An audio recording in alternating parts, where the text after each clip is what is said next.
सुख दुखे समाकृत्वा लाभालाभौ जयाजयौ ततो युद्धाय युष्व नैनं पाप भवाप्स्यसि।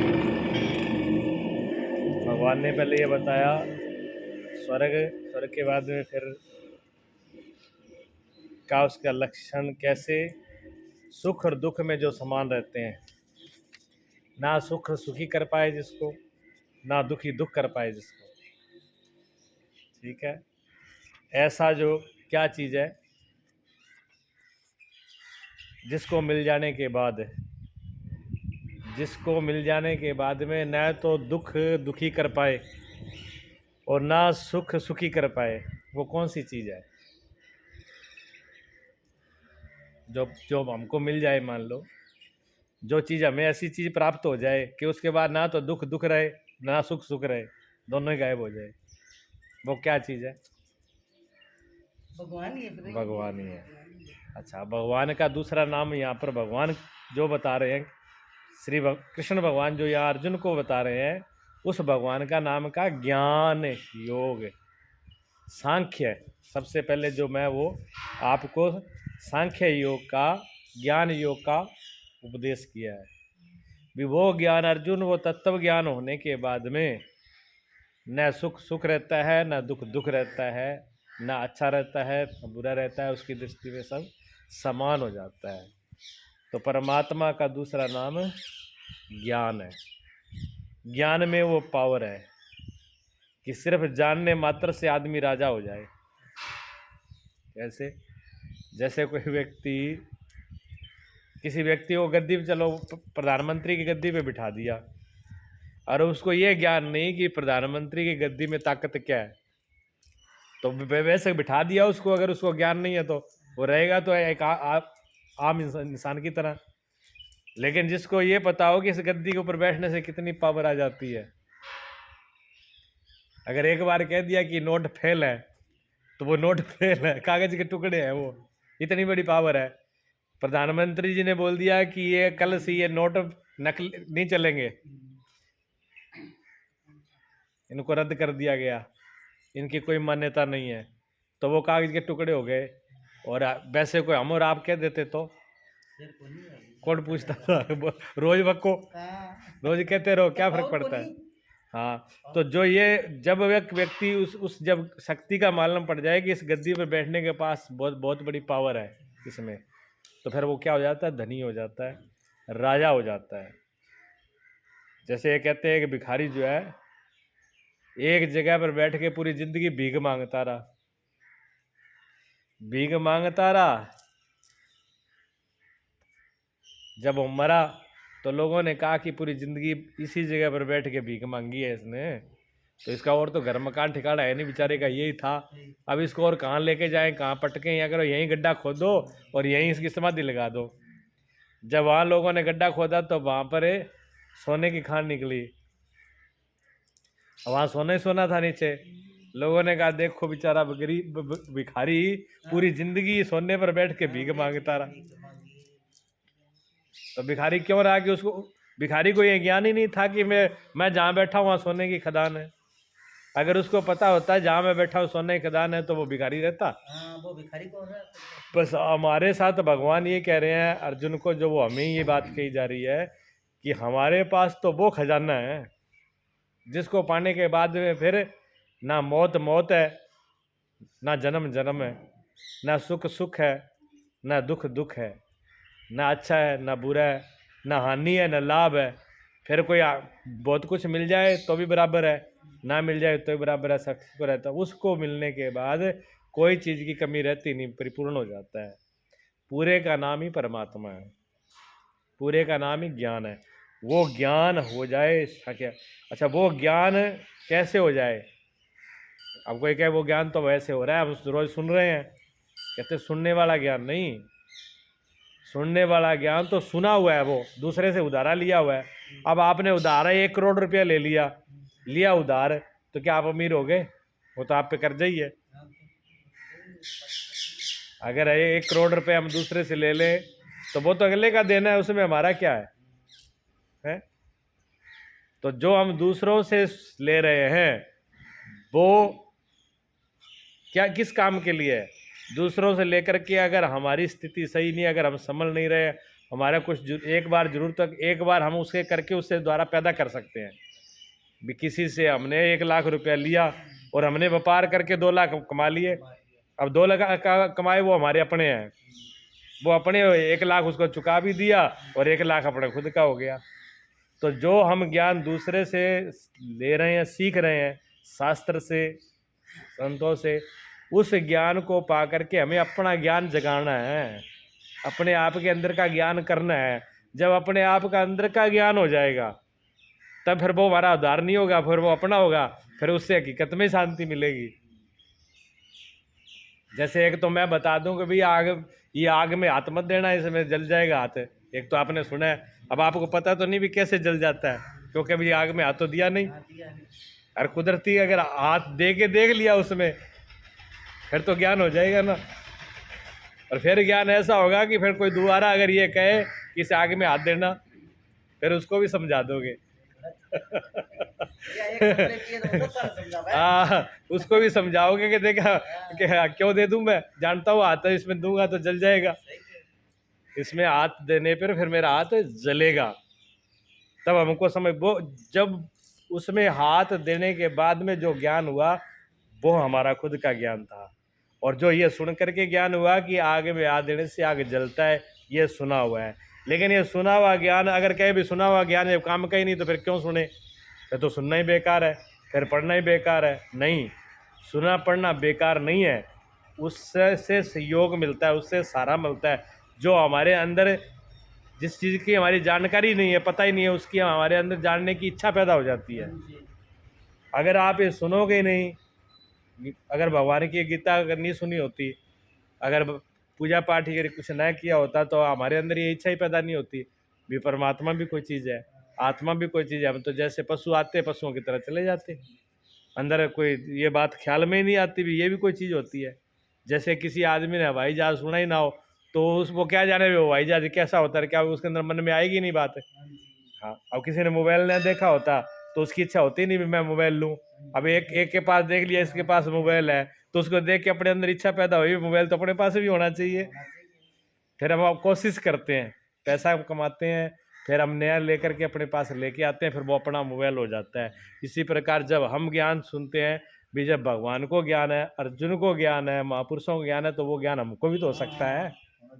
हाँ, क्योंकि जब एक आदमी को हो जाएगा तो दूसरों को भी तो हो सकता है। जो चीज़ एक मान लो ये एक वो चीज़ ये खरीद सकती है तो आप क्यों नहीं खरीद सकते? कोई भी खरीद सकता है फिर तो। और किसी के देखा ही नहीं हो, किसी के पास हो ही नहीं हो, फिर उसकी तो मन में कल्पना ही नहीं आएगी, फिर तो उसकी हम सोच भी नहीं पाएंगे। हाँ भी है, इसलिए भगवान ने सबसे पहले उपदेश किया किसका? सांख्य योग का, ज्ञान का। ज्ञान से बढ़ के कुछ नहीं है ज्ञानी, इसलिए क्या ज्ञानी से बढ़ करके कोई महान पुरुष नहीं, सबसे बड़ा दुनिया में ज्ञानी पुरुष है। हाँ, ज्ञानी को परमात्मा में और ज्ञानी पुरुष में कोई भेद नहीं है, यानी वो एक ही हो गया, बूंद और सागर एक ही है। अब किसी के घर में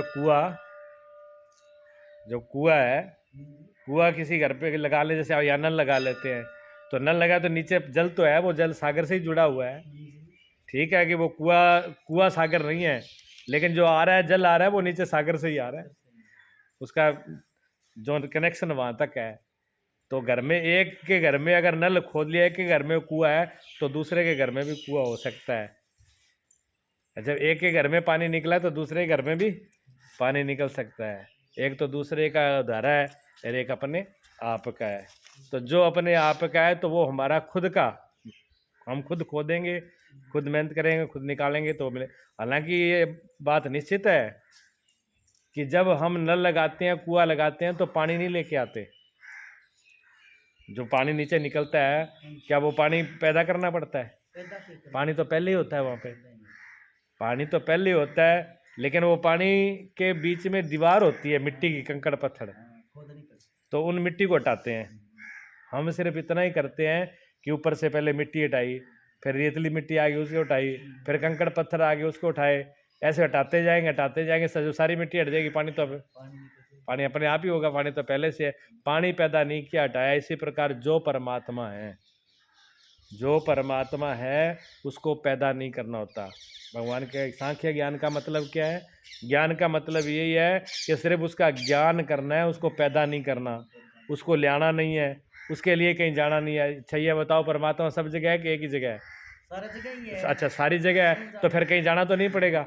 जो चीज़ यही है वहाँ, तो अगर दूर होता, जाना पड़ता तो टाइम लगता, फिर तो साधन की भी जरूरत पड़ती। जब वो सब जगह ही है तो फिर साधन की क्या जरूरत है? फिर साधन की भी जरूरत नहीं है। बिना ही साधन के भी उसको सीधा ही जो समझ के पाले वो सबसे श्रेष्ठ है। और जिसको ऐसे समझ में नहीं आता ज्ञान से, फिर भगवान कहते हैं उसके लिए फिर निष्काम कर्म योग, फिर कर्म करो, फिर योग करो। अब योग नंबर 2 की बात है। लोग तो जो दिखाते हैं ना, योग करो, रिद्धि सिद्धि करो, माँ ब्रह्मांड दिखता है, शक्ति दिखती है, ये होता है वो होता है, ये सब नंबर 2 की बात है। पहला ज्ञान से, जब सीधा ज्ञान नहीं होता तब ओटक डंडे करने पड़ते हैं। और जब ज्ञान सीधा हो जाए तो फिर किसी ओटे डंडे की जरूरत नहीं है। झंझट जब पैदा होती है जब सीधा सीधा ज्ञान नहीं होता, फिर हमको और दूसरे उपाय करने पड़ते हैं। और जब सीधा ज्ञान हो जाए तो कोई बात नहीं। तो भगवान ने कहा कि जिसको पाने के बाद में तुम सम्राट हो जाओगे, तुम राजा हो जाओगे, तुम मृत्यु को जीत लोगे, वो है सांख्य ज्ञान। वो मैंने आपको कहा है, वो सांख्य भगवान उस ज्ञान को, आत्म ज्ञान को दे, कहते हैं तू युद्ध कर, क्योंकि आत्म ज्ञान होने के बाद ना कोई पाप है, ना कोई पुण्य है, न स्वर्ग है, न नरक है, न सुखी है न दुखी है। वो परम अवस्था है जो तू ज्ञान तेरे को मैं वो अमृत देता हूँ, तो युद्ध कर। ये ज्ञान रूपी अमृत है। ज्ञान रूपी अमृत जो पी लेता है, फिर उसके सामने कोई नहीं, सारे देवी देवता सब कुछ उससे पीछे है, फिर कोई भी उसके सामने उसके बराबर नहीं हो सकता। इसमें सबसे पहले भगवान ने अमृत ही पिलाया है। जब वो बात समझ में नहीं आएगी तो फिर धीरे धीरे आगे बातें होनी शुरू हो जाएगी। ऐसा ते भीतः सांख्य बुद्धिर्योगे इमां शृणु बुद्ध्या युक्तो यया पार्थ करम बंधम प्रहास्यामि। हे पार्थ, ये बुद्धि तेरे लिए ज्ञान योग के विषय में मैंने कही, ये तो ज्ञान का विषय उन्होंने बताया। उसके बाद में कहते हैं प्रभु, नेहाभिकरम नास्तुस्ति कृत्यवायो न विद्यते स्वल्प में यस्य धर्मस्य त्रायते महतो भयात। इस निष्काम कर्म योग में आरंभ, पहले ज्ञान बताया फिर कर, निष्काम कर्म। निष्काम कर्म योग में आरंभ का था, अर्थात बीज का नाश नहीं होता है। फिर भगवान कहते हैं ये निष्काम कर्म योग है।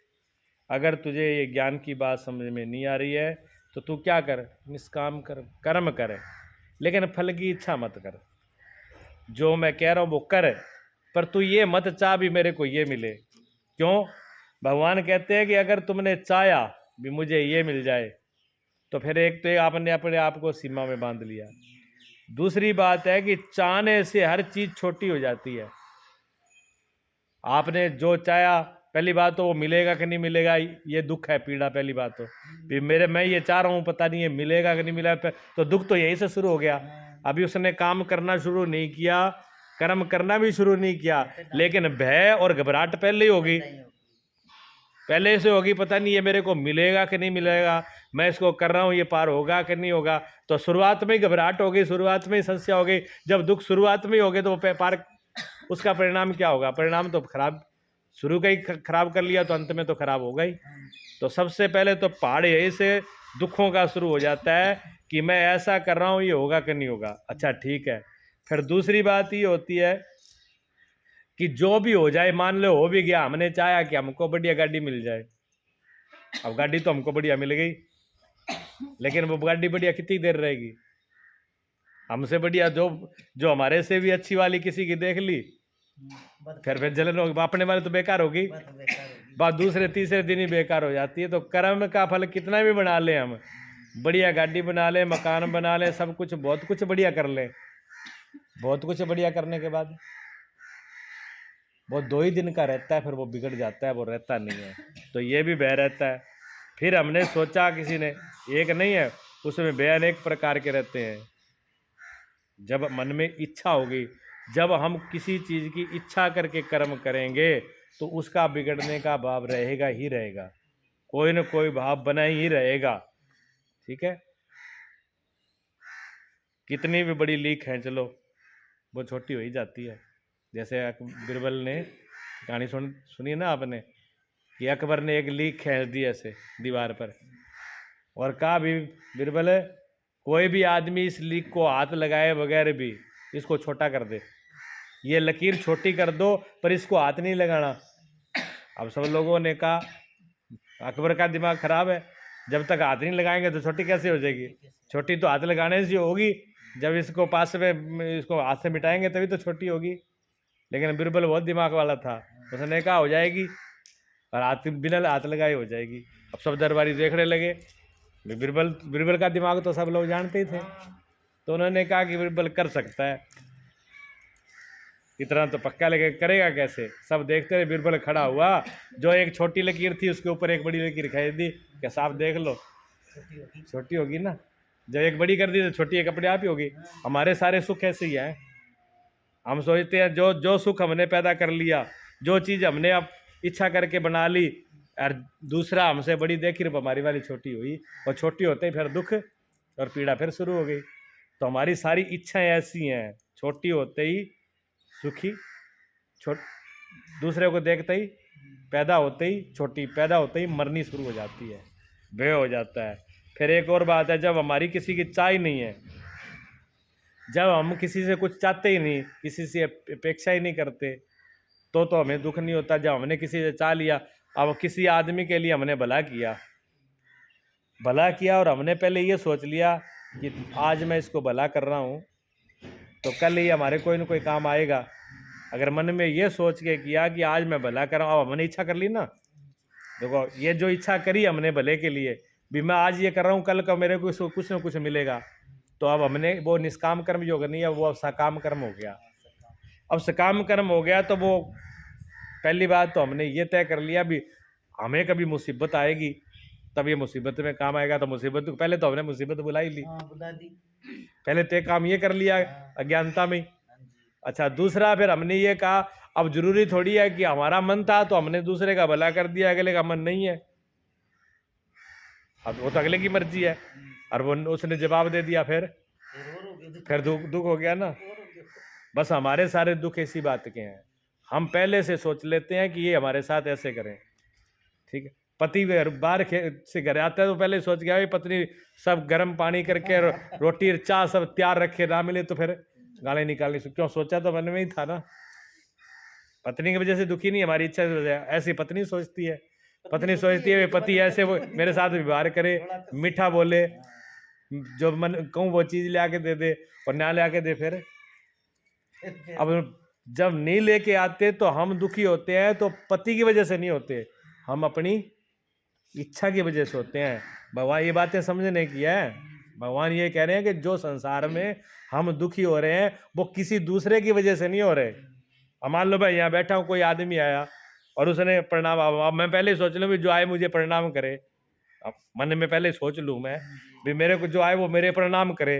अब कोई ऐसा आदमी है जिसको पता ही नहीं, या कोई ऐसा अहंकारी भी हो जिसको पता नहीं हो और वो प्रणाम ना करे, और फिर मैं दुखी हूँ, तो मैं मेरी गलती से हो रहा हूँ, उसकी गलती से थोड़ी हो रहा हूँ।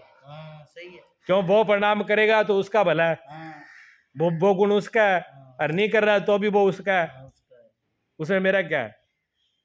दूसरे के गुण को अपना गुण मान लेना ये गलत है, फिर दुखी होना। तो हम पहले से मान के रख लेते हैं कि वो हमारे साथ ऐसा बरते, ऐसे पड़ोसी के साथ, रिश्तेदार के साथ, परिवार के साथ, हम पहले ही अंदर अपनी इच्छा बना लेते हैं कि फलाना आदमी हमारे साथ ऐसा बर्ताव करे, और वो वैसा नहीं करता, फिर हम तनमंट हो जाते हैं, फिर गुस्सा करते हैं, फिर नाराज होते हैं, फिर गाली गलौज करते हैं, मैंने इसके साथ ये किया, इसने मेरे साथ कुछ नहीं किया, फिर ये झंझट होती है ना। ऐसे ही सेवा पूजा में होता है, जब हम सेवा पूजा करते हैं, भगवान की पूजा करी हमने, और भगवान की पूजा करके हमारे मन में तो हम पहले कर लेते हैं भगवान की पूजा कर रहे हैं, हमारे घर में सुख शांति रहे, हमारे घर में लक्ष्मी की कमी ना रहे, हम निरोगी रहे, हमारे घर में वृद्धि हो, और जैसा सोचा था वैसा ना हुआ। अब विधान तो ऐसा है कोई, क्योंकि ये तो प्रारब्ध के हिसाब से चलता है, पहले से बन चुका विधान, तो विधान पहले बन चुका ना, पहले बनता है प्रारब्ध, पास से बनता है शरीर, पहले प्रारब्ध बना फिर ये शरीर बना, ये तो भोग इसका भोगना है इसको। तो अब इच्छा आज कर रहे हैं भगवान से, और भोग कल का आ रहा है, कल कोई ना कोई हरी बीमारी खड़ी होगी, फिर कहेंगे देखो भगवान की हम तो रोज पूजा करते हैं और ये फल मिला, हम पर ही तकलीफ आ गई। तो भगवान ने ये कहा था, भगवान ने ये तो कहा नहीं था भी मेरे लौट पहले तुम पूजा करो, मैं तुम्हें तकलीफ आने ही नहीं दूंगा। एक तो ये पूजा है, देखो एक पूजा तो है ये कि मन में फल की इच्छा लेके करना, इसको भगवान कहते हैं सकाम कर्म। और भगवान कहते हैं निष्काम कर्म क्या है कि किसी भी प्रकार की इच्छा न लेना और करना, और फिर भी काम करना, कोई भी मन में इच्छा ना हो।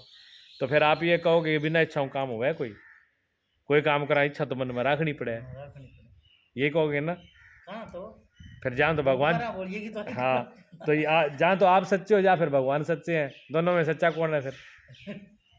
जहाँ तो भगवान के वचन सच्चे हैं, भी निष्काम कर्म हुआ जा सकता है, और जहाँ फिर हमारे से सच्चे हैं कि हम बिना कामना के रह ही नहीं सकते। हम इस बात से सच्चे हैं कि अभी तक हमने कोई कामना छोड़ के नहीं देखा, ठीक है ना, बिना कामना के भी रह जाता है, वो अभी स्थिति हमारी आई नहीं, इसलिए हमको यह लग रहा है, और भगवान की ऐसी स्थिति है इसलिए उनको नहीं लग रहा है।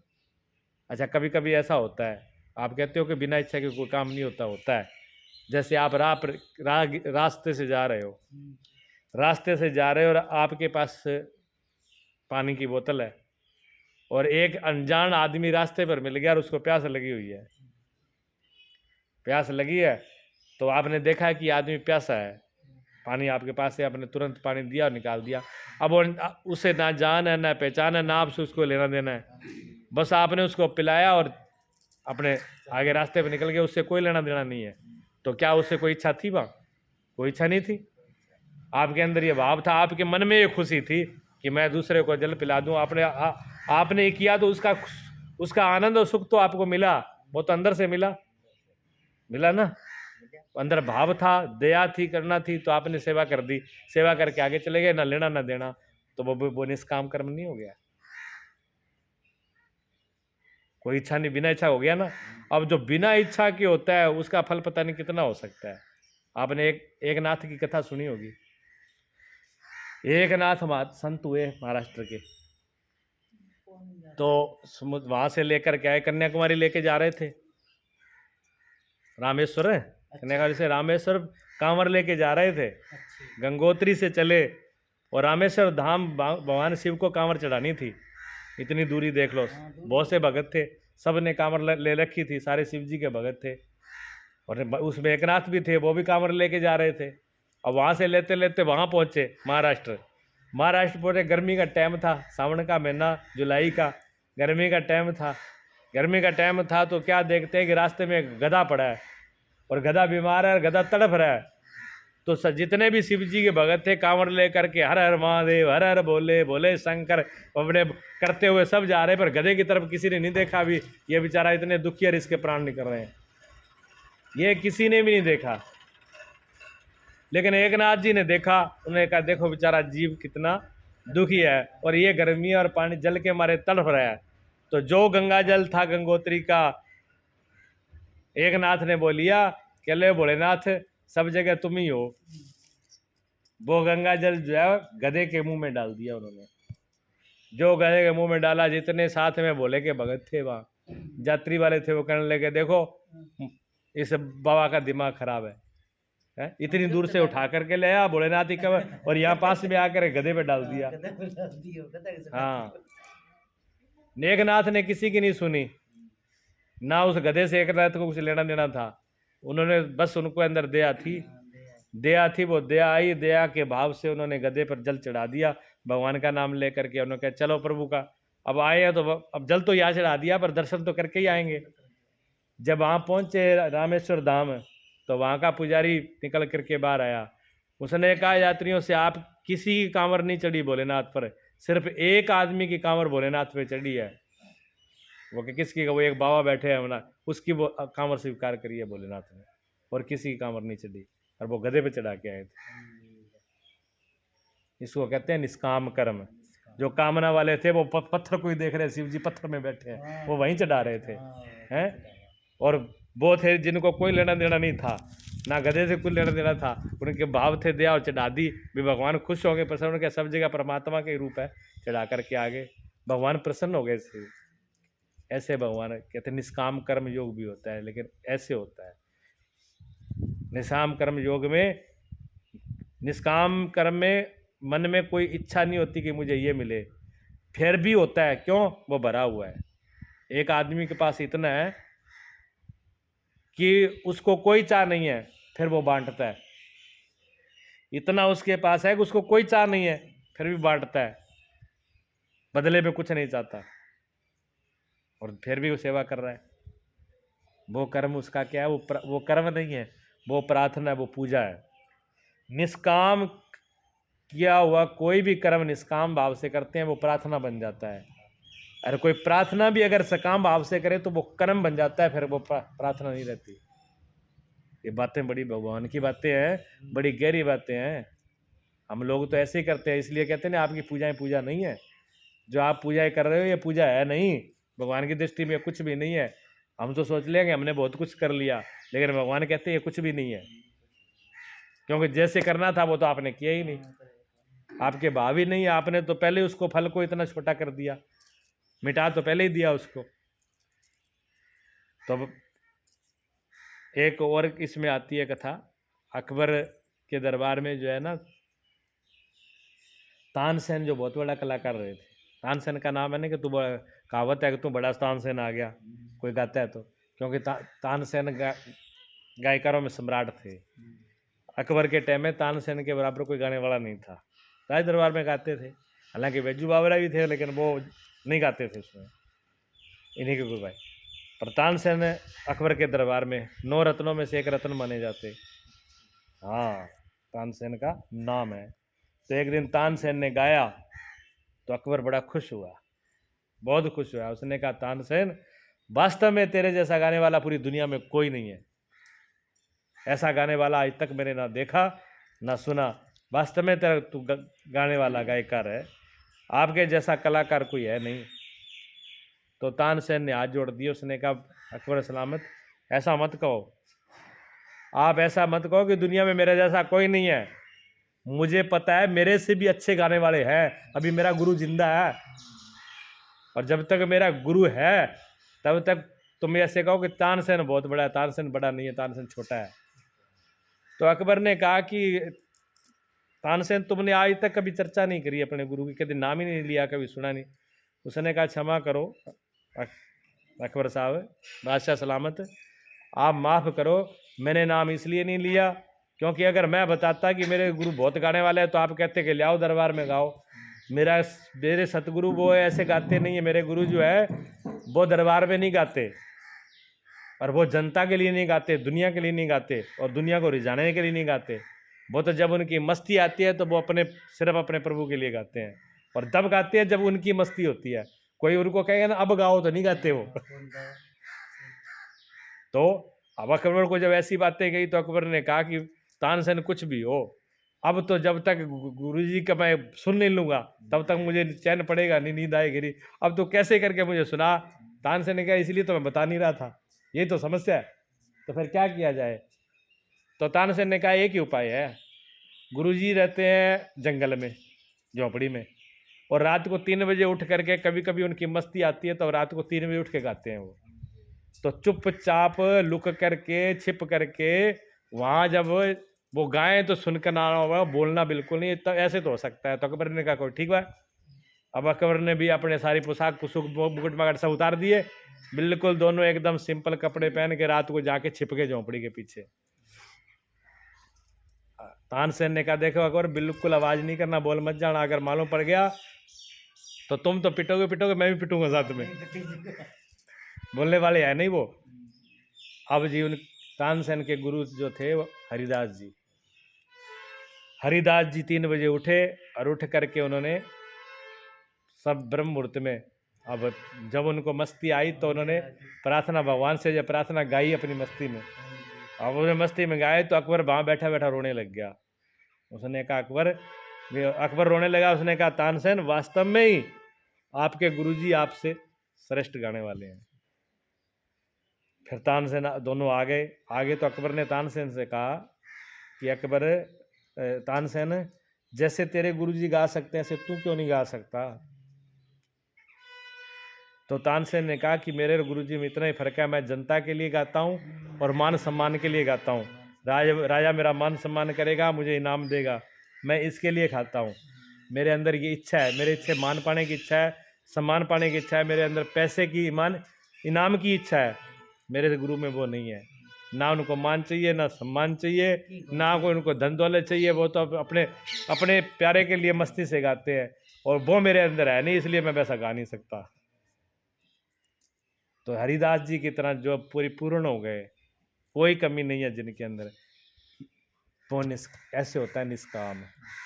ये निष्कामता की आगे समझे भगवान। फिर वो दूसरा योग बता रहे हैं, वो ये बता रहे हैं कि फिर आपको निष्काम योग करना है। ऐसे दूसरे अगले श्लोक में ये बताया है।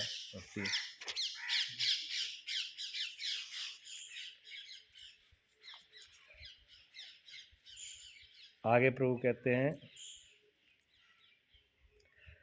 यामिमां पुष्पितां वाचं प्रवदन्ते विपितिश्चिताः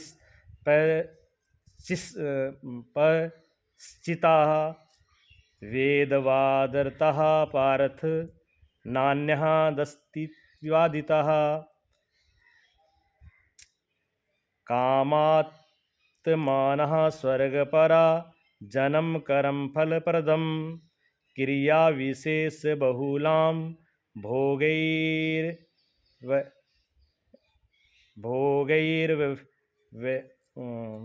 स्वर्ग गतिम प्रति। हे पार्थ, कामात्मानः कामनाओं से युक्त, वेद के वाक्यों के अनुरुक्त स्वर्गपरा, स्वर्ग को ही परम लक्ष्य मानते हैं कि इससे आगे और कुछ नहीं है। ऐसे कहने वाले अविवेकी जन्म मृत्यु फल देने वाली एवं भोग और ऐश्वर्य की प्राप्ति के लिए बहुत सी क्रियाओं का विस्तार कर लेते हैं और दिखावटी शोभा युक्त वाणी से व्यक्त भी करते हैं। देखो, जो लोग कामना से युक्त होकर के, भगवान आगे ये बताते हैं कि कामनाओं से युक्त होकर के, कामना लेकर के और वेद वाक्यों का अनुक्त, बहुत से कहेंगे इस शास्त्र में लिखा हुआ है, इस वेद में लिखा हुआ है, इस पुस्तक में लगा हुआ है, क्या कि ऐसे ऐसे कर्म करोगे तो आपको स्वर्ग मिलेगा, आपको सुख मिलेगा, आपको वैभव मिलेगा, आपको लक्ष्मी मिलेगी। ऐसी बातें करते हैं। अब सुन लियो, ऐसे आप भी उनकी बातें नहीं कर रहे, हमारे साथ सबके साथ होता है ये। ऐसे बताने वाले मिल जाएंगे, ये कर्म करने से ये मिलेगा, स्वर्ग मिलेगा। फिर उनसे क्या करना पड़ेगा? ये मंत्र करो, ये तंत्र करो, ऐसी पूजा करो, ऐसी पूजा करो, फिर हम अनेक प्रकार की क्रिया करनी शुरू कर देते हैं सुन करके, स्वर्ग की प्राप्ति के लिए, सुखों की प्राप्ति के लिए, लक्ष्मी प्राप्ति के लिए। फिर जो अलग अलग अनेक प्रकार की विधियां बता देते हैं, रास्ते बताते हैं, हम अनेक विधियों में लग जाते हैं। ये किसके कारण से? कामनाओं के कारण। और कामना बुद्धि वाले ही बताते हैं, ठीक है ना। और सुनता कौन है? कामना वाला ही। पड़ जाते हैं क्रिया में और दिखावटी शोभा युक्त वाणी से व्यक्त करते हैं और बड़ी दिखावट है, दिखा करके, बड़े बढ़ा चढ़ा करके, ये देखो इन्होंने ये किया, इनके द्वारा ये हो गया, इन्होंने ये किया, इनके द्वारा ये हो गया, ऐसे दिखा के करते हैं वो लोग। अर्थात अविवेकियों की बुद्धि अनंत भेदों वाली होती है। अविवेकी कहते हैं जिनको ज्ञान नहीं है, जिनको समझ नहीं है, उनकी बुद्धि भी अनेक प्रकार की हो जाती है। उनकी बुद्धि अनेक प्रकार की हो जाती है, मतलब एक निश्चय वाली नहीं होती। वह फल वाले वाक्यों में भी अनुरक्त रहते हैं, वेद के वाक्यों को ही प्रमाण मानते हैं और स्वर्ग को ही श्रेष्ठ मानते हैं। और क्या करते हैं? तो उनके मन में वही जो फल ये मिलेगा, ये मिलेगा, ये मिलेगा, ये बातें उनके दिमाग में रहती हैं। मैं ये करूँगा, ये मिल जाएगा, ये करूँगा, ये मिल जाऊँगा, आज इस देवता के पास, कल उस देवता के पास, इस पितर के पास, कल उस पितर का, कभी इस पीर के पास, कभी उस पीर के पास, वो बाजते ही रहते हैं। उनमें ये होती है, क्योंकि वो बुद्धि के अंदर भेद पैदा हो जाता है। भेद पैदा हो जाता है तो फिर वो घुमाता है बहुत सी इसलिए अनंत क्रियाओं की रचना कर लेते हैं।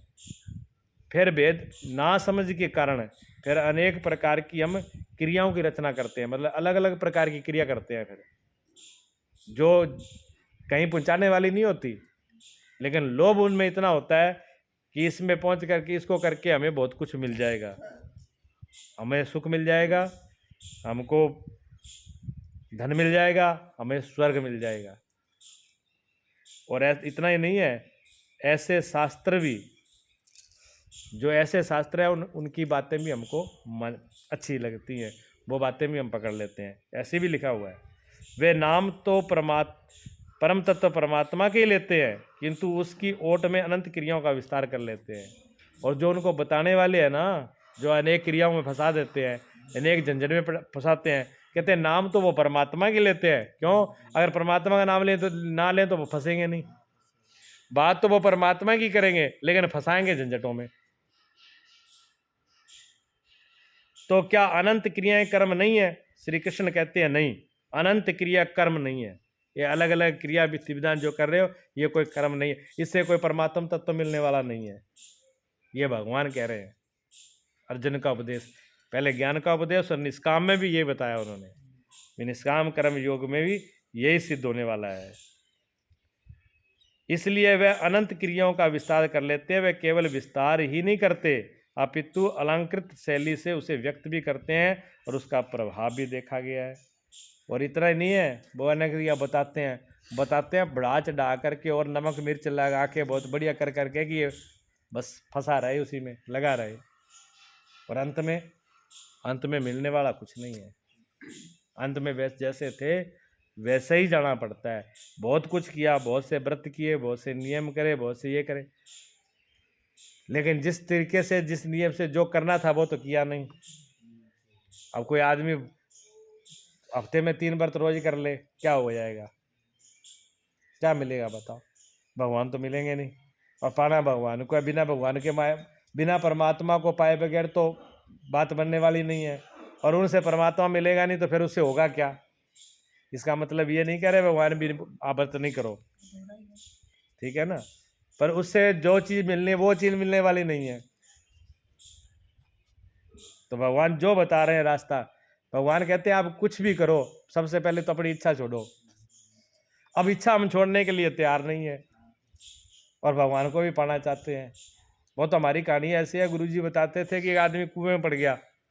अब कुएं में गिर गया तो कुएं में पानी था तो वैसे तो डूब जाता, तो एक जड़ थी पेड़ की किसी की, तो उस जड़ को पकड़ के कुएं में लटका रहा, शोर मचाया, लोग आए, निकाला, रस्सी डाली, अब उसमें रस्सी नीचे डाल दी, अब उसने रस्सी पकड़ ली, ऊपर से रस्सी तो पकड़ ली, अब वो ऊपर से जोर लगाए, खींचो खींच, पर ऊपर वो खींचे ही नहीं, ताकत लगाई, उन्होंने कहा ऊपर आ नहीं रहा, तो देखा तो वो नीचे जड़ पकड़े बैठा, कह रहा जड़ तो छोड़, कहते जड़ कैसे छोड़ दूं, जड़ पकड़ता तो मैं डूब के मर जाता, जड़ कैसे छोड़ दूं? वो जड़ छोड़े नहीं तो ऊपर आए नहीं, बस जड़ तो छूटती नहीं है इधर, ये जड़ इच्छा ही तो जड़ है, हम ये जड़ नहीं छोड़ना चाहते, जड़ को तो हमें ऐसे पकड़ना चाहते हैं मजबूती से। ये नहीं छूटना चाहिए संसार, हमारी इच्छाएं वो बस स्वर्ग, जब हम ये चाह रहे हैं, जब तक हमारी इच्छाएं सुख की है, कामना की है और स्वर्ग की है, तब तक परमात्मा का नाम ना लो, परमात्मा के आसपास भी नहीं है। परमात्मा इसके बाद, परमात्मा का रास्ता ही जब ये समाप्त होते हैं वहाँ से शुरुआत होती है। तो भगवान कहते हैं अगर आपको करना है तो करो, आपको करने के लिए मना नहीं है भी आप पूजा नहीं करो, पाठ नहीं करो, सेवा नहीं करो, लेकिन शर्त एक ही है कि अगर आप निष्काम भावता से किया तब तो वो अमृत है, अगर आपने इच्छा से किया तो वो जहर है, ये बात जान लेना। और हम जहर मिला के काम करते हैं, हमने दूसरे को दूध तो पिलाया पर उसमें जहर मिला के पिलाया, उसे भला होगा कि बुरा होगा? खत्म होगा ना। तो ऐसे हमारे सारे कर्म खत्म होने वाले हैं और लास्ट में हमको ही रोना पड़ेगा। ये गीता का उपदेश, भगवान का उपदेश है, ये साधारण शास्त्रों की बातें नहीं है। भोगैरेश्वर्य प्रसक्तानां तयापहृत चेतसां व्यवसायात्मिका बुद्धि समाधो न विधीयते। आगे कहते उनकी वाणी की छाप जिन जिन के चित्त पर पड़ जाती है अर्जुन, उनकी भी बुद्धि नष्ट हो जाती है। जो ऐसे लोग हैं ना, जो इस रास्तों में जाने वाले हैं, जो संसार के ही क्रियाकांडों में पड़े हुए हैं, संसार के ही जो इच्छा की पूर्ति के लिए विधि विधान मंत्र तंत्र ये वगैरह वगैरह लटरम पटर में पड़े हुए हैं, कहते हैं वो आप तो जाते ही है पर संसारी लोगों को और ले जाते हो साथ में, क्योंकि वो जिन जिन को बताते हैं उनकी बुद्धि मोरा जाता है, वो और उसी रास्ते पर चल पड़ते हैं, उनके भी रास्ता भटक जाते हैं। जब क्योंकि साधारण जनता को तो पता ही नहीं है, हैं? अब ऐसे ऐसे भी अब पंथ चल रहे हैं जो कहते हैं किसी को प्रणाम कर लोगे तो आपका जन्म मरण का चक्कर पड़ जाएगा, किसी के सिर को आशीर्वाद दे दिया तो भी आपको जन्म मरण पड़ेगा, है? किसी की सेवा कर दी तो भी आपको जन्म मरण के चक्कर में पड़ना पड़ेगा। अब ऐसे भी गुरु है बताने वाले, तो कैसे छूटेगा जीव? अब साधारण जीव है जिनको कोई पढ़े लिखे नहीं है, जिनको कोई ज्ञान नहीं है, उनकी वो तो उनकी वाणी से उनका बड़ा वाह कर रहे हैं, हमारे गुरु जैसा, हमारे गुरु जैसा तो दुनिया में ना हुआ ना होगा। क्या भी हुआ अभी? ऐसा क्यों हो जो सबको एक ही रास्ते से ले जाए? हाँ। तो ऐसा भगवान कह रहे हैं कि जिन जिन उनकी छाप दूसरों के ऊपर पड़ती है। एक बात और भी है, लोग अच्छी बातों को कम पकड़ते हैं, क्यों? हृदय मलिन है, बुद्धि मलिन है, हृदय मलिन है, इसलिए अच्छी बातों को तो हम नहीं पकड़ पाते, जो हमको महापुरुषों ने आदेश दिया वो तो नहीं पकड़ पाते, और नई नई बातें जो हो जाती हैं, जो कोई जिसका कोई नाक नहीं पूंछ नहीं, उन बातों को तुरंत पकड़ के चल देते हैं। हाँ,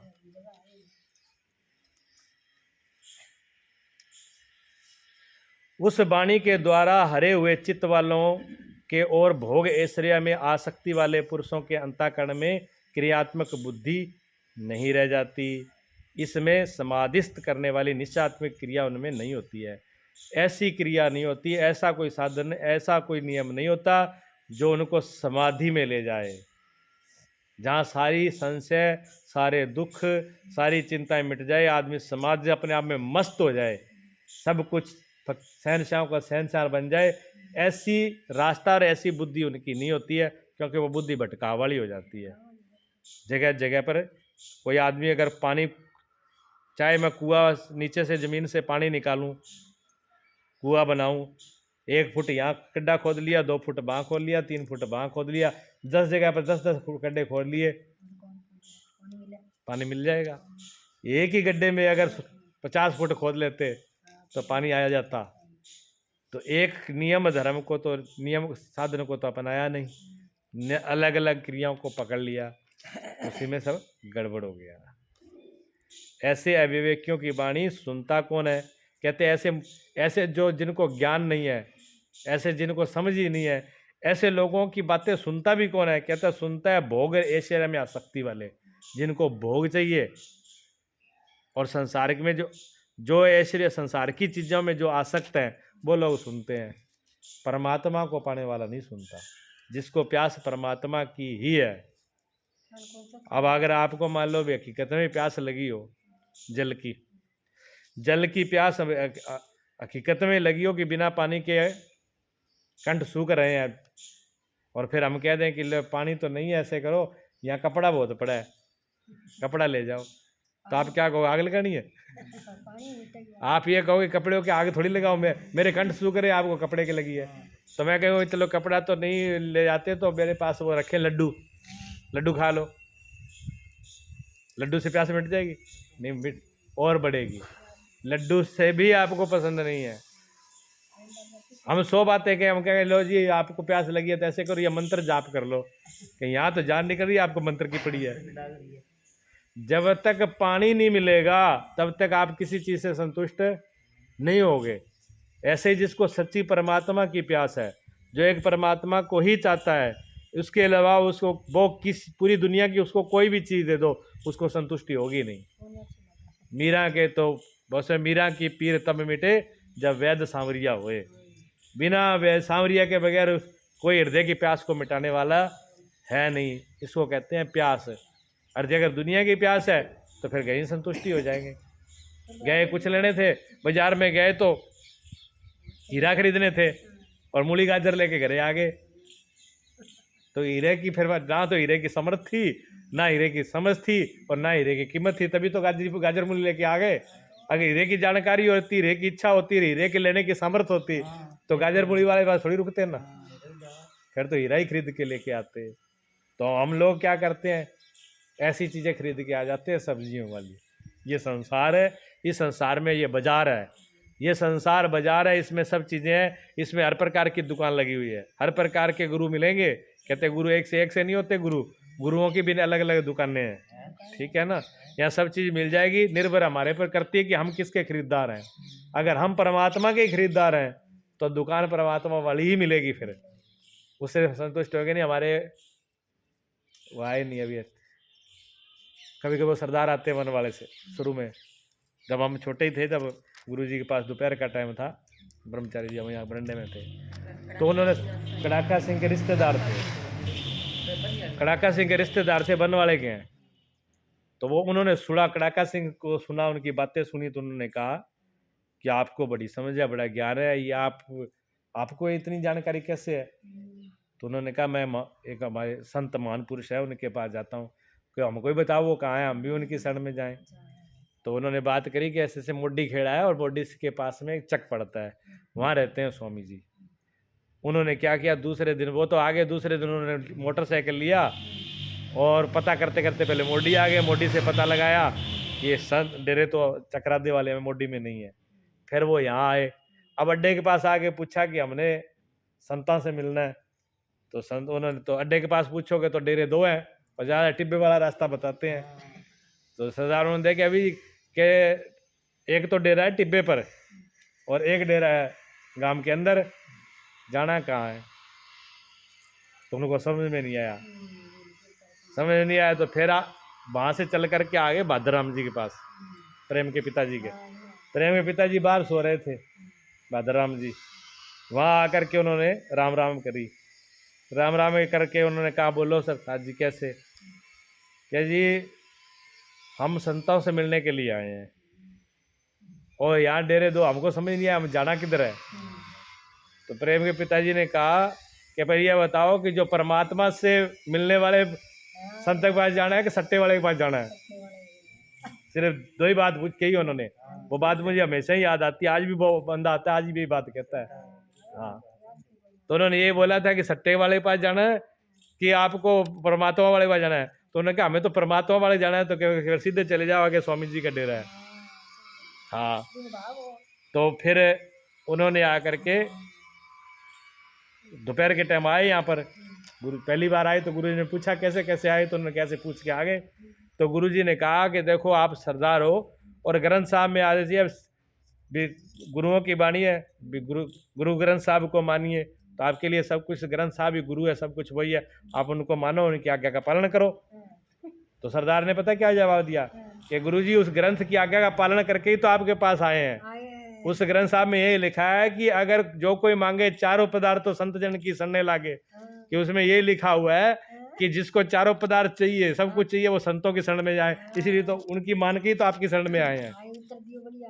ये उत्तर उन्होंने दिया। ये विचार मानो की बातें हैं। हाँ, जहाँ बुद्धि विवेक है, जो परमात्मा के रास्ते में चलने वाले हैं उनको कोई भटका नहीं सकता, नहीं तो भटक जाते। वो भटक कब जाते, जब उनके अंदर इच्छा होती भी सट्टा मिलेगा, पैसे मिलेंगे। तो जो उनको इच्छा थी तो उनको रास्ता भी मिला, स्थान भी मिला, पहुंचे। हम लोग इसलिए भटक जाते हैं, कहते हैं हमको ठग लिया। किसी ने नहीं ठगा, हम खुद ही लोगों को ठगने के लिए फिर रहे। ठगेगा कौन? हम, हमारे अंदर लोभ लालच है ना, वो हमें ठगा देता है। अगर ये निश्चय हो जाए तो फिर कैसे ठगा देगा? नहीं ठगाएगा। त्रिगुण्य विषयाः वेदा निस्त्रिगुण्यो भवार्जुन निर्द्वंद्वो नित्य सत्यस्तु निर्योगक्षेमम् आत्मवान। अर्जुन, वेद तीनों लोक गुणों तक ही प्रकाशित करते हैं, इसके आगे का हाल वे नहीं जानते। वेदों तक यह कहते हैं जो शास्त्र है ना, जब सदगुरु मिल जाए, कोई महापुरुष मिल जाए, तो फिर कहते हैं शास्त्र को भी पकड़ के नहीं बैठना चाहिए, फिर जो महापुरुष कहे वही करना चाहिए। क्यों? यहाँ तक बता दिया भगवान ने कि वेद भी है ना, ये भी 3 गुणों तक ही है। गुणों से पार जो निर्गुण को प्राप्त करना है। हाँ, आकार के बाद ये क्या, ये तो आकार है, जो निराकार में जाना है वो तो उसी में ही जाकर के इसको, इसे आगे का रास्ता है। इसलिए तीनों गुणों से ऊपर उठ, अर्थात वेदों के कार्य क्षेत्र से भी आगे बढ़ जा। जहां तक वेद बताते हैं उससे भी आगे जाना है, गुणों से पार होना है। पहले तो देखो पूरे संसार में गुणों की पूजा है, गुण ही सब कुछ है, ठीक है। बिना गुणों के किसी का कोई मान सम्मान कोई पूछता नहीं है। लेकिन परमात्मा का रास्ता तो कहते हैं गुणों से भी आगे निर्गुण में बढ़ करके है। तो हम ज़्यादातर लोग अपने एक दो, किसी के अंदर 1-2 गुण हो वो तो गुण के अभिमान में ही उड़ जाता है। किसी के अंदर थोड़ा बहुत कोई गुण आ जाए तो उसको ये गुण का ही अभिमान हो जाता है कि मेरे पास तो ये है, मैं क्या दिवालूं किसी को, तो वो भी उसमें उड़ जाएगा। ये माया बड़ी विलक्षण है। लेकिन परमात्मा तो इसलिए परमात्मा निर्गुण निराकार या कुछ नहीं, उसका तो स्वरूप ऐसा है, और फिर भी सब कुछ है। द्वंद्व कहते हैं, श्री कृष्ण कहते हैं निर्द्वंद, सुख दुख के द्वंद्वों से रहित, नित्य सत्य वस्तु में स्थित और योग क्षेम को न चाहता हुआ आत्मसमर्पण हो। बताइए आप, ऐसा भगवान कहते हैं जो सुख और दुखों से भी रहे, तो ना वहाँ सुख है ना दुख है, और ना किसी चीज़ की इच्छा चाहिए, और ये भी ना चाहे कि मुझे ये मिल जाए।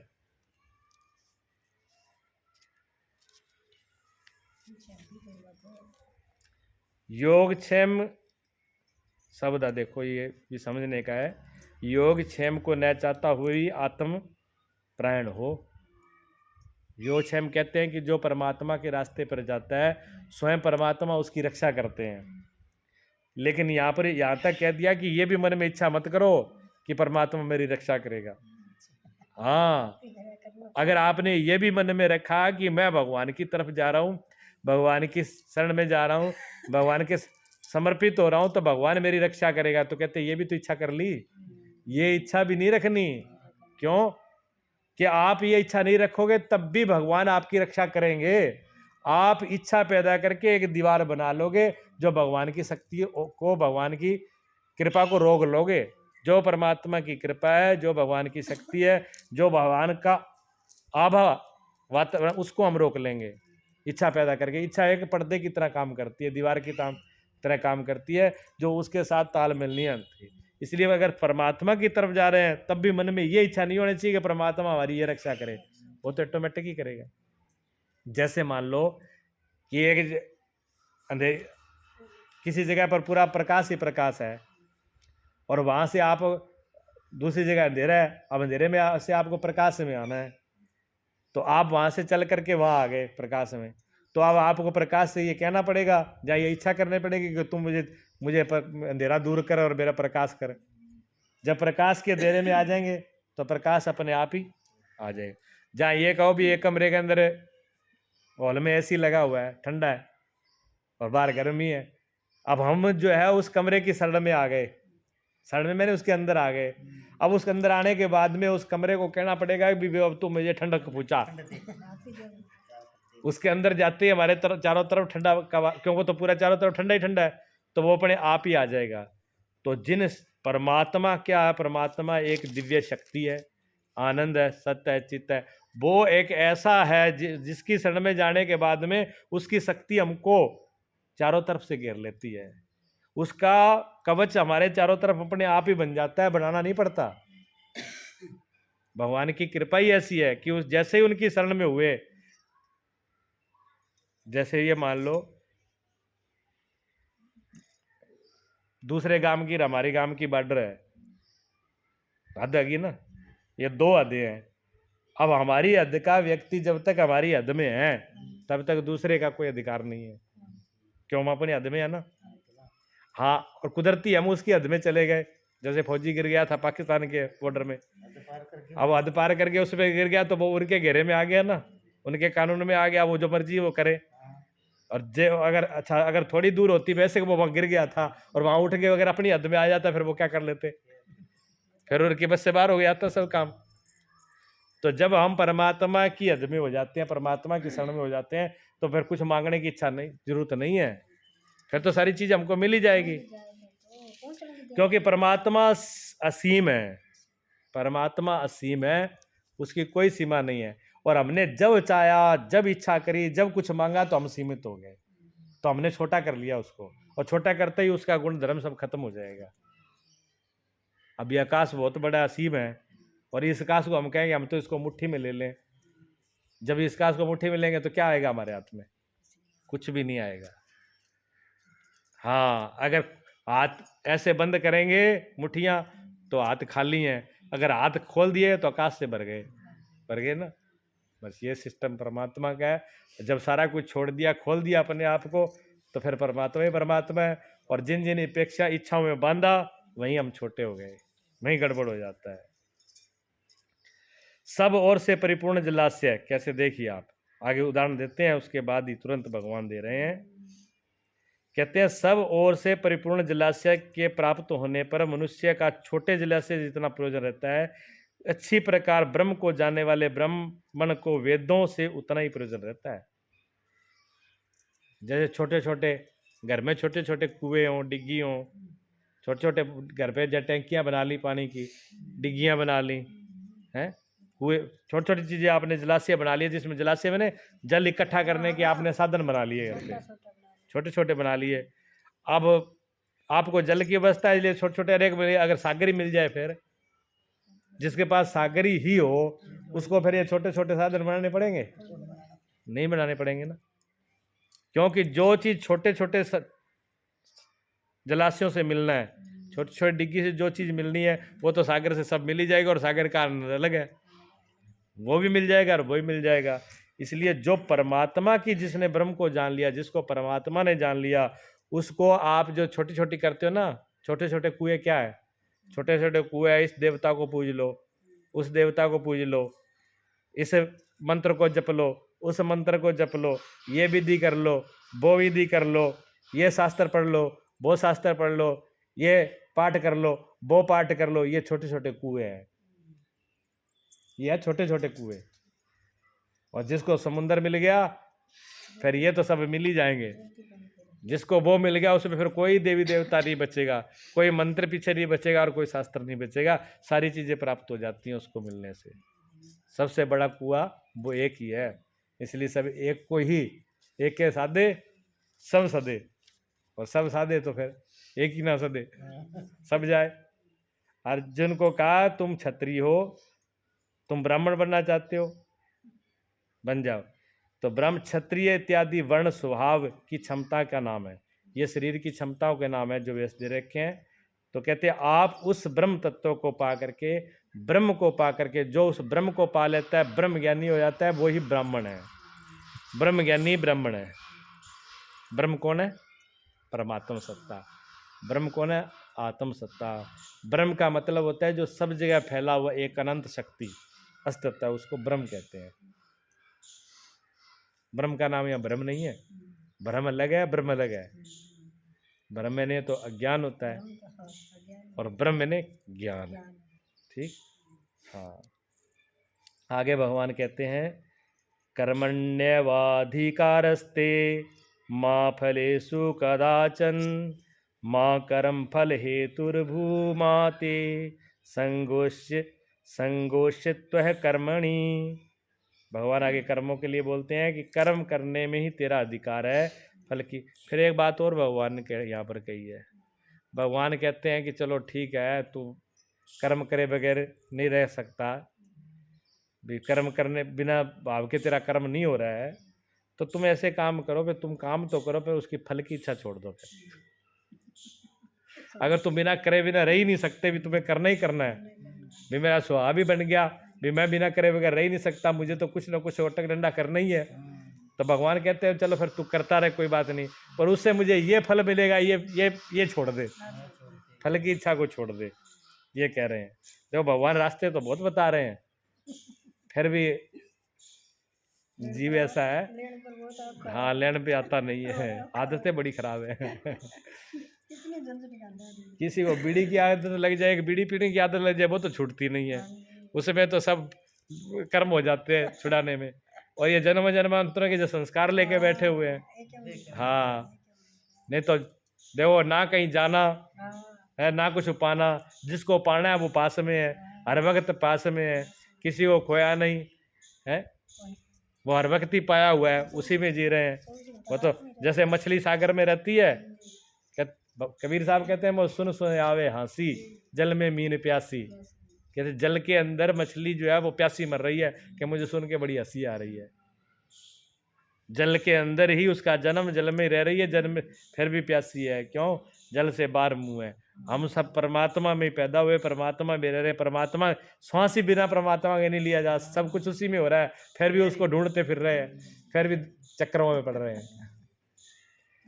करने की आदत इतनी है कि ना करने से क्या होगा, और भगवान कहते हैं करता है, भगवान करता है ही नहीं, सही सब कुछ हो रहा है, फिर भी सब कुछ कर रहा है।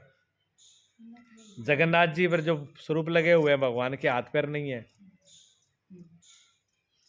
हाँ उन हाथ पैर नहीं है वहाँ पे, सीधे ये दर्दड़ है?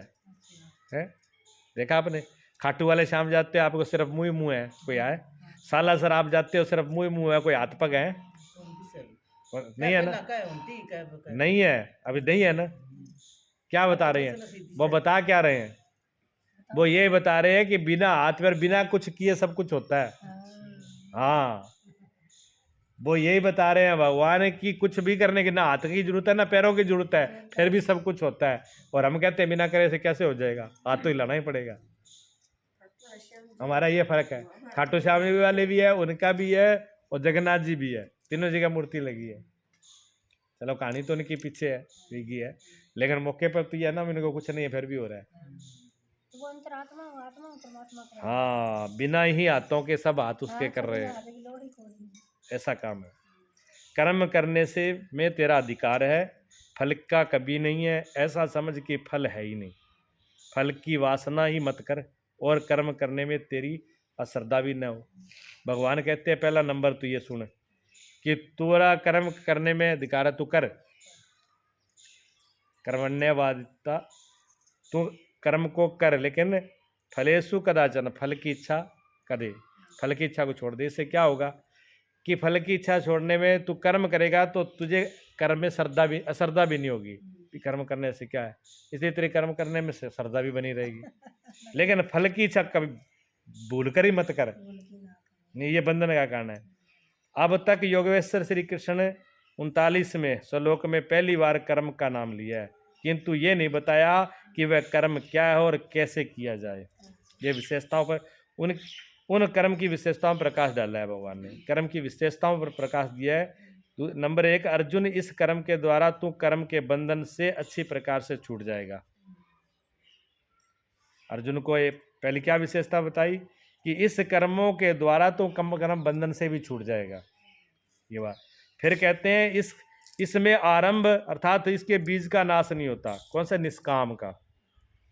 निष्काम कर्म जो किया जाता है उसका नाश हो ही नहीं सकता। जो इच्छा करेंगे वो तो इच्छा के साथ खत्म हो जाएगा, लेकिन उसका नाश नहीं होता। तीसरी बात कही, इसमें सीमित फल रूपी दोष नहीं है, स्वर्ग या रिद्धि सिद्धियों में फंसकर खड़ा नहीं होगा। जो भगवान जिस कर्म की बात कर रहे हैं, भगवान कहते हैं उसमें सीमित फल नहीं है कि इतना फल मिला और वो खत्म हो जाएगा, कि स्वर्ग मिल गया कि रिद्धि सिद्धि मिल गई, ये इतने में बांधने वाला नहीं है। ये स्वर्ग से रिद्धि सिद्धियों से भी बड़ा है, अनंत है, सीम है। चौथी बात कही कि इस कर्म को कार्य रूप देना ही धर्म है, और इस धर्म का थोड़ा भी साधन जन्म मरण के भय से उससे उद्धार करने वाला है। इस कर्म को कार्य रूप देना, जो निष्काम कर्म की विधि भगवान बता रहे हैं कि इसको करना ही तेरा धर्म है, और इससे क्या होगा, जन्म और मरण रूपी बहुत बड़े भय के सागर से तेरा उद्धार हो जाएगा। किंतु अभी तक उन्होंने ये नहीं बताया कि कर्म क्या है, किया कैसे जाए। इस अध्याय के श्लोक में 5वीं बात ये कहते हैं अर्जुन, इसमें निश्चयात्मक बुद्धि एक ही है। जो भगवान जिसकी बात कर रहे हैं उसमें निष्कामता बुद्धि एक ही, निश्चयात्मकता, डामाडोल नहीं है।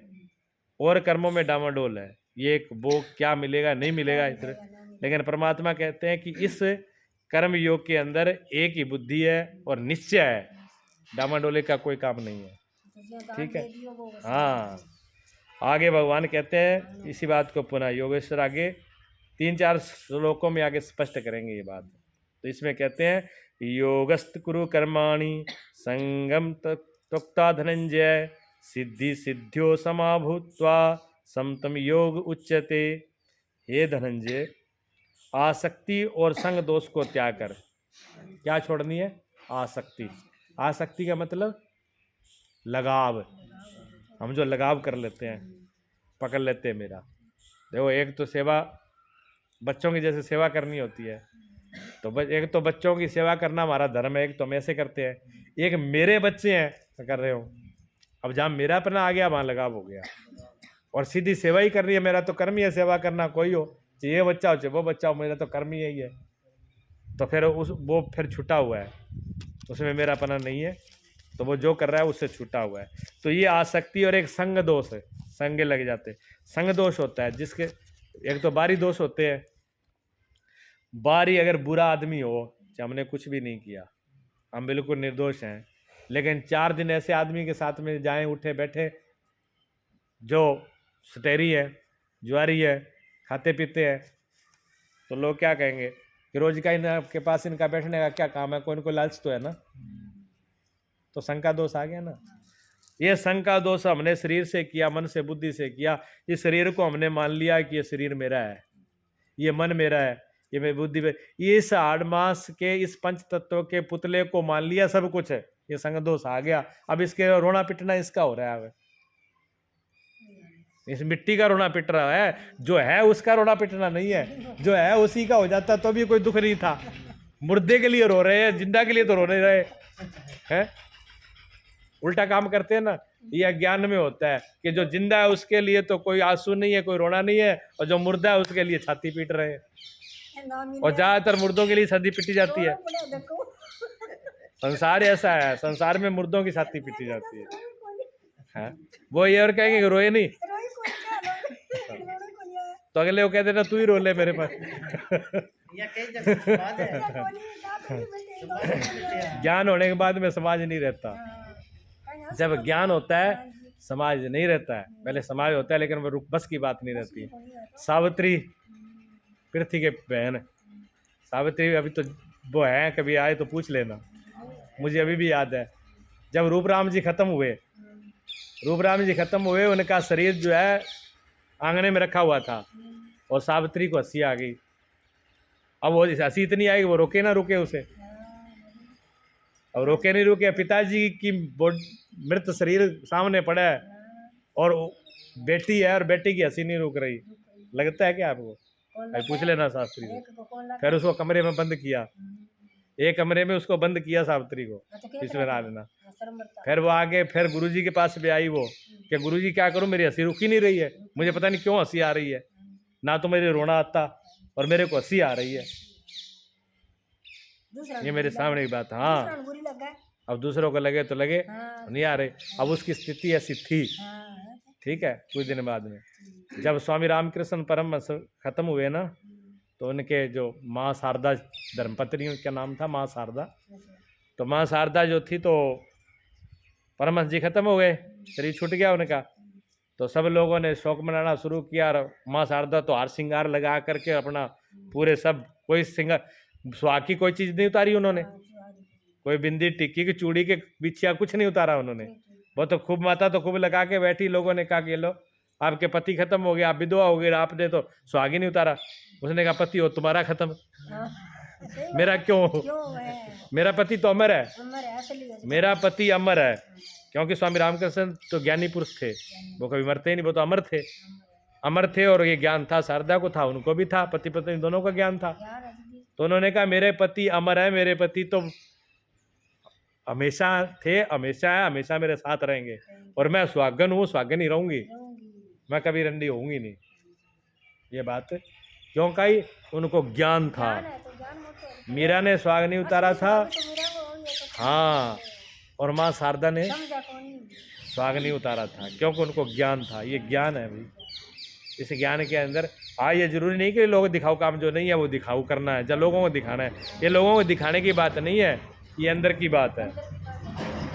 कोई अच्छा ठीक है, चलो बुरा मान रहे हैं भी, संसार के लोग कहेंगे भी रोया क्यों नहीं, तो नाटक करना तो जानते ही है, नाटक वाले भी तो रोते ही है ना। नाटक वाले रोते हैं, वो सच्ची तो नहीं रोते। तो थोड़ा बहुत नाटक करके दिखा दो, दुखी तो ना हो।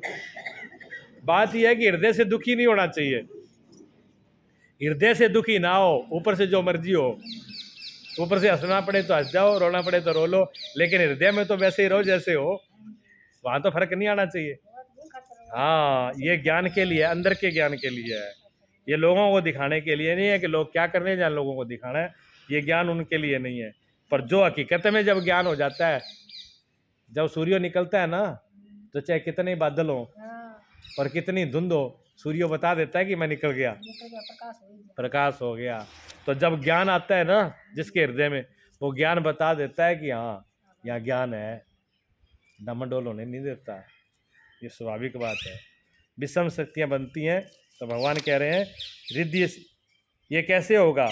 समता भाव ही योग कहलाता है। कि योग क्या है? आसक्ति और संग त्याग को त्यागना, संग का त्याग। हमने संग में करके तुम दुखी हो गए, इस संग का त्याग करना है। सिद्धि असिद्धि में समान भाव रखकर योग में स्थिति होकर कर्म कर, चाहे वो कार्य सिद्ध हो चाहे असिद्ध। ये मत सोच भी ये काम सफल होगा कि नहीं होगा, सिद्धि असिद्धि में भाव एक ही रखो, एक भाव रख करके फिर उसको करना, मतलब समता का भाव, सम रहना, खुशी में खुशी नहीं, गम में गम नहीं, सम हो जाना। कहती है सम ही योग है। योग वो नहीं है एक टांग पे खड़े हो गए, वो भी है, योगा है वो, योग नहीं, वो योगा है। योगासन शरीर के लिए, स्वास्थ्य के लिए ठीक है, करना चाहिए, लेकिन ये योग नहीं है, ये योगा है। योग क्या है? अंदर से समभाव हो जाना। भगवान कहते हैं आसक्ति हमें विषम बनाती है, जहाँ जहाँ आसक्ति होती है वह विषमता आती है, मतलब मतभेद होते हैं, भेद आ जाते हैं, भिन्नता आ जाती है। इसलिए फल की वासना न हो, फिर भी कर्म करने में अश्रद्धा ना हो। देखी सुनी सभी वस्तुओं में आसक्ति का त्याग कर। जो भी तुमने देखा है, जो भी सुना है, ऐसी सारी वस्तुओं के फल का त्याग कर दो। प्राप्ति और अप्राप्ति के विषय में भी न सोचकर केवल योग में स्थित रहते हुए कर्म कर। क्या मुझे मिलेगा, क्या ना मिलेगा, इसके करने से मुझे सिद्धि होगी कि नहीं होगी, जो मैं चाह रहा हूँ मिला, और ये सारी बातें छोड़ दे, तू सिर्फ काम कर बस। जैसे छोटा बच्चा हो ना, वो घबराहट करे तो माँ उसको बोल दे कि बेटा तुझे कोई टेंशन नहीं है, चाहे काम हो ना हो, तू मैं जो कह रही हूँ वो कर दे, बेफिक्र हो के। अब वो कोई टेंशन नहीं है, क्यों? अगर माँ पर पिता पर विश्वास है, माँ पे विश्वास है, माँ ने कह दिया चाहे बने चाहे बिगड़े तू कर दे, तो फिर कर दे, फिर क्या, फिर कोई टेंशन नहीं है। भगवान ऐसे कहते हैं इसकी टेंशन छोड़। हाँ, तो सम हो जा बस, और कर जो भी करना है, फिर कोई दिक्कत नहीं है, कर्म कर। प्रारंभ में हमारी दृष्टि लक्ष्य पर नहीं रहनी चाहिए, अतः योग पर दृष्टि रहते हुए कर्म का आचरण करना चाहिए। ऐसे हमारे भी जो भी हम कर्म कर रहे हैं, कोई पूजा पाठ धर्म कर्म सेवा तो किसी में मना नहीं है, लेकिन बुद्धि एक ही होनी चाहिए उसकी, समता की। मुझे ये मिले वो मिले, मिलेगा कि नहीं मिले, ये सब छोड़ करके वासनाओं को, लगाव को, इच्छाओं को, फिर अगर हम कर्म करते हैं और अपने को बीच में न लेकर के हम, मैं करने वाला नहीं हूँ ऐसा भी नहीं, अगर अपने अहम से किया तो भी गड़बड़ है, फिर तो बंधन होगा। हाँ, तो इस बात का भी ध्यान रखना है। आगे भगवान कहते हैं दूरेण है वरम करम बुद्धि योगा धनंजय, बुद्धो शरणमाग कृपण फल हेतवा। कहते संजय निष्कृत कर्म अर्थात वासनाओं वाले कर्म बुद्धि योग से अत्यंत दूर है। वासना माने जिनकी इच्छा को, कामनाओं को लेके जो कर्म किए जाते हैं वो तो बुद्धि योग से, ज्ञान योग से बहुत दूर है। ज्ञान योग के आसपास ही नहीं है वो तो। हाँ, फल की कामना वाले कृपण है। जो कृपण कहते हैं कंजूस को, कहते हैं जो भी काम करता है ना फल की इच्छा वाला वो कंजूस है, भिखारी है। भीगे लेके तो पहले कटोरा तो पहले हाथ में ले लिया, भी ये दो तब हम आप पे चढ़ा रहे हैं। तो तू क्या चढ़ा रहा है?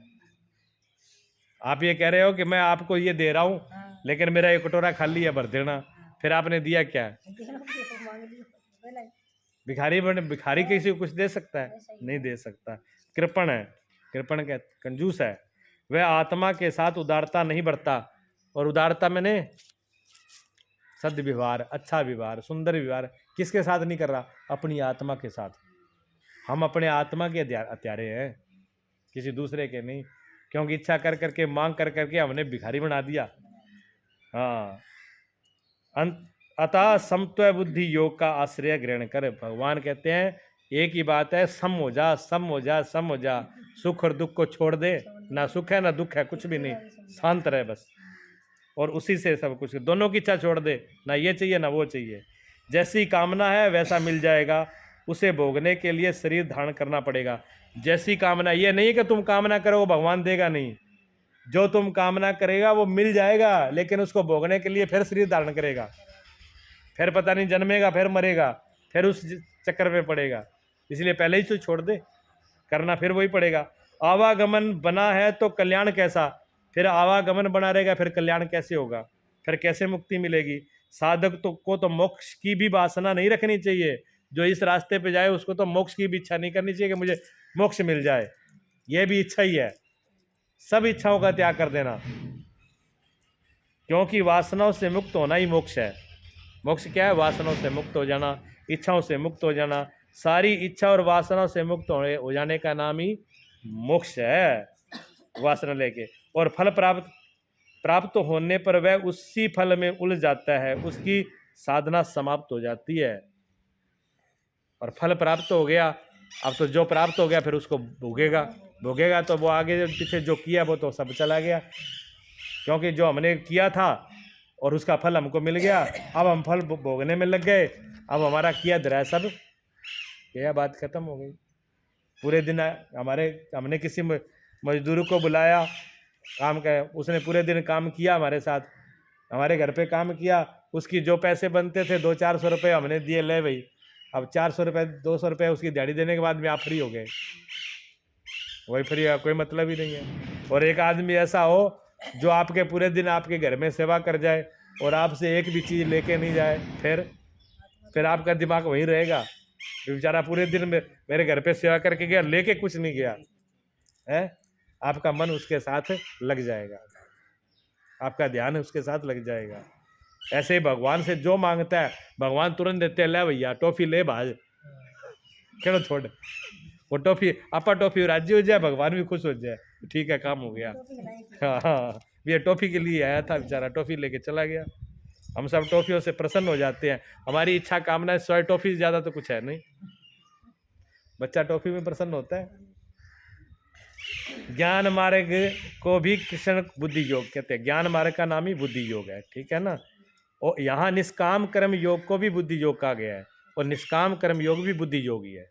दोनों ही बुद्धि योग है। एक तो सांख्य योग है, वही बुद्धि योग है, और ये भी बुद्धि योग है। क्यों कि निष्कामता में भी आज़ाद हो जाता है, बंधन से मुक्त हो जाता है, और ज्ञान से भी बंधन से मुक्त हो जाता है। दोनों में समत्व आ जाता है, और समत्व जहाँ आ जाए वहाँ सारी वासनाओं का से छूट जाता है, मुक्त हो जाता है, आज़ाद हो जाता है, मोक्ष हो जाता है। ये भगवान के रास्ते हैं। बोलिए सच्चिदानंद भगवान।